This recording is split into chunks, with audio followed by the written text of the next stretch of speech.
Welcome to our video on section 8.4. Our topic today is going to be the present value of an annuity.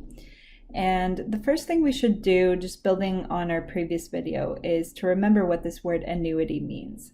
So when we say annuity, we're talking about a sequence of equal periodic payments.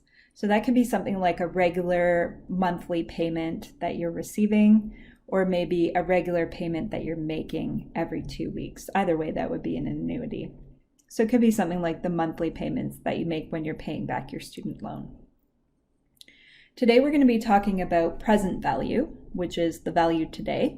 And we've got a formula here for the present value of an annuity. It's going to depend on the payment amount, which we'll write PMT.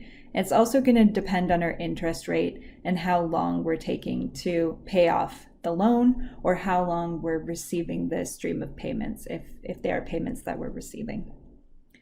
So a couple of comments about this formula.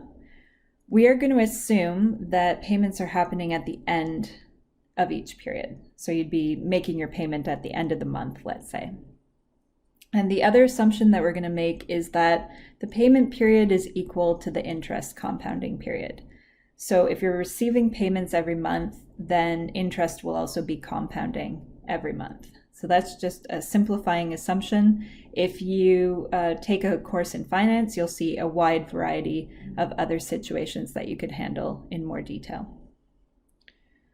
And then other thing that we should recap before jumping into our first example is just how we calculate I and N, because those are going to come up in our present value formula. So to get I, that's your interest rate per period, you're going to take your annual nominal interest rate and just divide it by the number of compounding periods that you have per year. So I is going to be R over M, and N, which is the number of periods, or you could say it's the number of payments over the annuity. To get that, we're going to take our number of compounding periods per year and multiply that by the number of years. Or you could say number of payments per year times the number of years. That would be another way of saying it, to get your number of payments. So here's our first example. Our account pays 5% interest, compounded semi-annually. How much should we deposit today in order to withdraw $2,000 every 6 months for the next 4 years? Okay, so notice that the interest compounding period is half a year, and so is the payment period. Every 6 months or every half year, we are withdrawing this amount of money, so we're receiving this money. Okay, so let's start to pull some information out of the question. So our annual nominal interest rate, or the quoted rate, 5%, we're going to write that 0.05. And the number of compounding periods per year is going to be 2. Interest is compounding twice a year, every half year. We want to know how much should we deposit today. So that's our present value. Value today, or money today, always referred to as present value in this context. So that's what we're trying to figure out, is today's deposit. And what we want is to be able to generate a payment of $2,000. Okay, so that's our PMT, or payment amount. Every 6 months, we've already encoded that our payments and our compounding is happening twice per year. So we've already got that here. And we're doing this for the next 4 years. So T, time in years, is 4. Great, so that's all the information that we need. Now, before jumping into the formula, we're going to want to calculate I and N. So I is going to be R over M, which is going to be 0.025. So that's like saying we're earning 2.5% interest every half year. N is going to be M times T, which will be 8. So that's just saying we're going to be receiving 8 of these payments over the lifetime of the annuity. Great, so let's plug into our present value formula. I'll just make a bit of room here for us to do our calculation. Then we can jump into it. Okay, so here's our formula.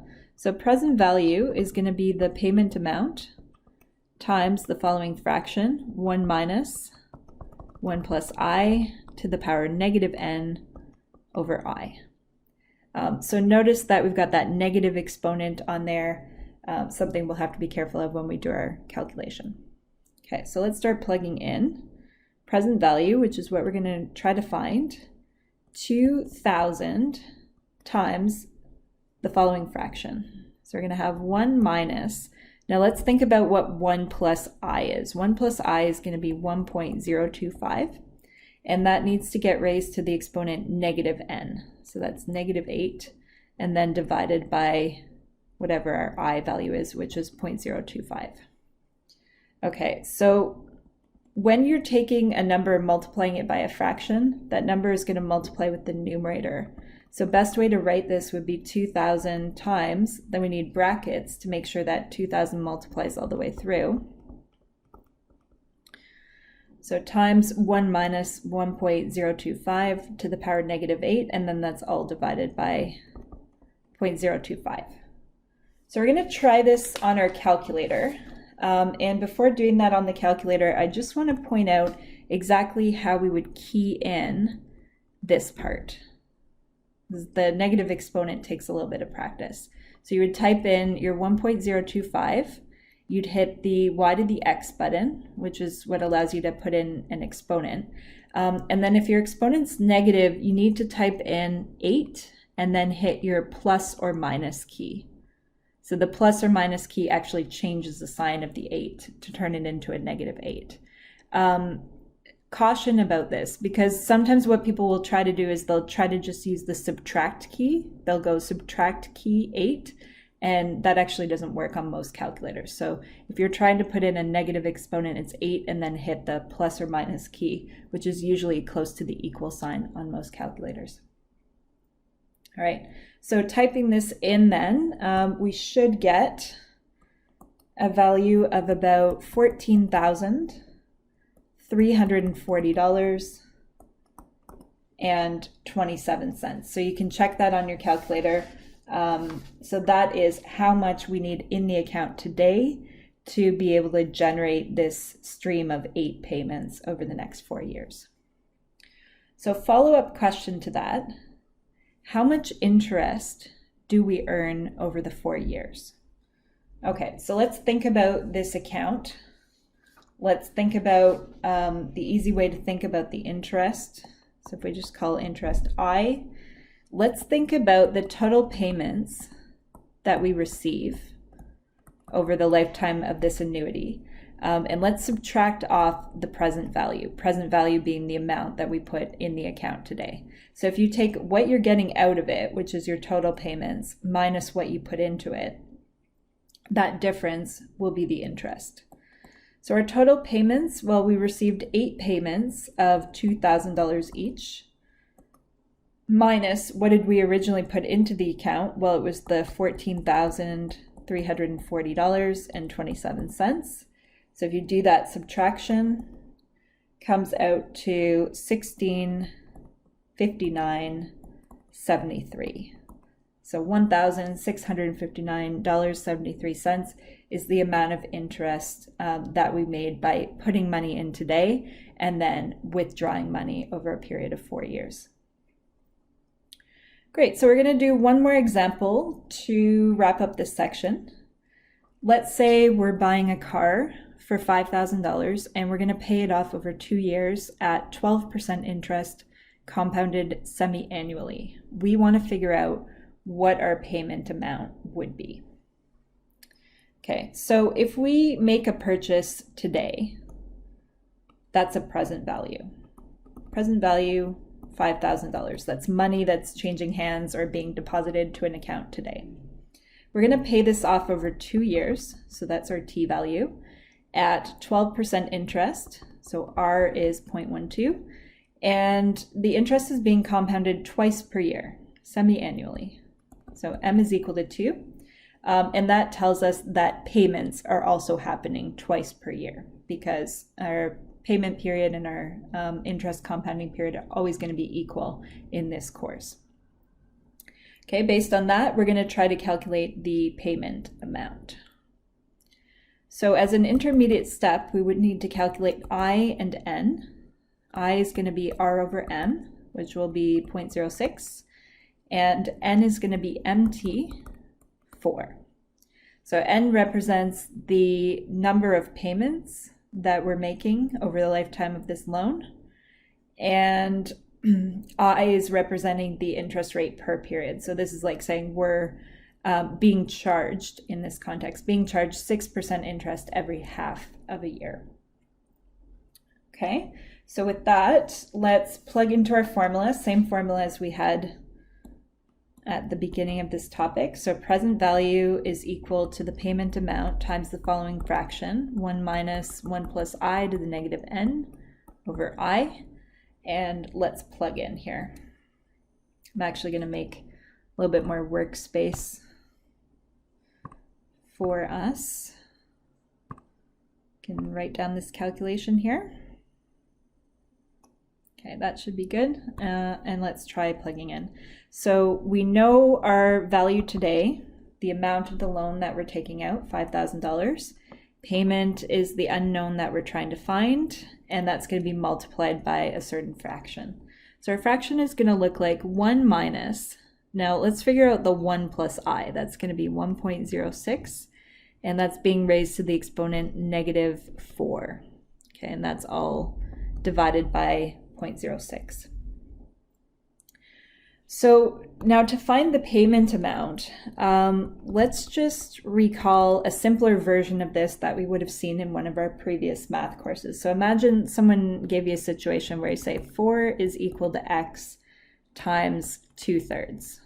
That's essentially what we're looking at here, because we got our variable on the right side and that's multiplied by a fraction.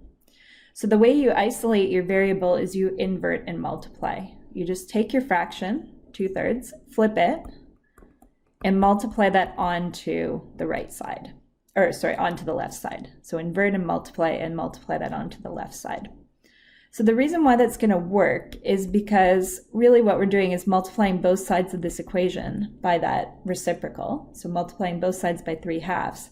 See, that's exactly going to cancel out the fraction on the right side.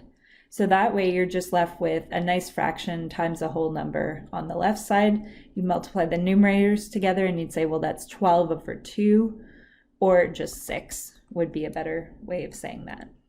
So that's the strategy that we're going to use. It's just that our numbers are going to be a little bit more complicated in this particular example.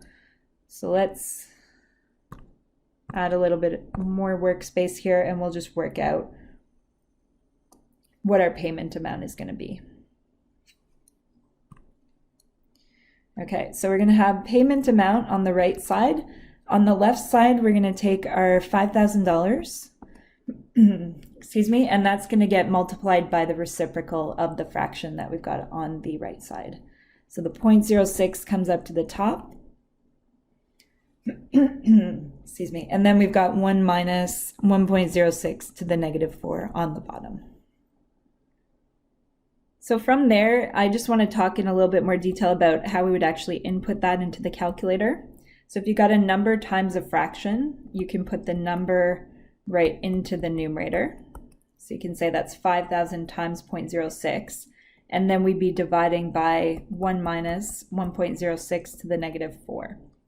Now for the sake of the calculator, it's important to put brackets into that denominator so that the calculator knows that we're dividing by that entire difference. And then the other thing to remember is just how to input this into our calculator. So we'd have to type something like 1.06 y to the x 4, and then remember to use the plus or minus button to actually make that exponent negative. So if you try that on your calculator, here's our payment amount coming up. $1,442.96 was what I got for that payment amount. So you can confirm that by trying that on your calculator. And then very last thing we're going to talk about here is the total interest paid. Okay, so let's think about what's going to give us the interest. Interest is going to come from taking a bigger amount minus a smaller amount. And in the context of a loan, the bigger amount is the total payments. So take the total payments subtract off the present value, meaning the value of the loan that you took out today, and that difference is just going to give you your total amount of interest over the life of that annuity. For our total payments, we had 4 payments of $1,442.96 that we had to make on this loan, and we're going to subtract off the original amount of the loan, which was $5,000, and that difference is going to tell us our total interest paid. So that is $771.84. Just fix the handwriting here to make that more legible. So $771.84 is the total amount of interest paid on that loan.